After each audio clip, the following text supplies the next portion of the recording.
কবি শ্রীজাতর লেখা সরস্বতী আসেন যদি। সরস্বতী আসেন যদি আজ আমাদের পাড়ায়, চাইব যেন সবার ভাষা নিজের পায়ে দাঁড়ায়। এত মানুষ বলছে কথা, এত রকম সুরে, আপনি তাদের এক করে দিন বাসন্তী রোদ্দুরে।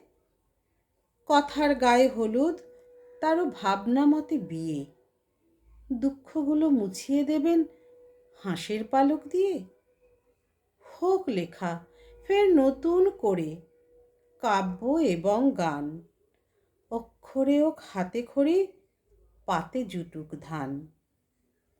যে যা খুশি দাগ টেনে দিক, আসলে এক জমি। মুখে যা হোক, বুকের ভেতর বসন্ত পঞ্চমী। সরস্বতী আসেন যদি আজ আমাদের পাড়ায়, চাইব যেন প্রসাদ পেতে সকলে হাত বাড়ায়। সরস্বতী আসেন যদি আজ আমাদের পাড়ায়, চাইব যেন প্রসাদ পেতে সকলে হাত বাড়ায়। নমস্কার।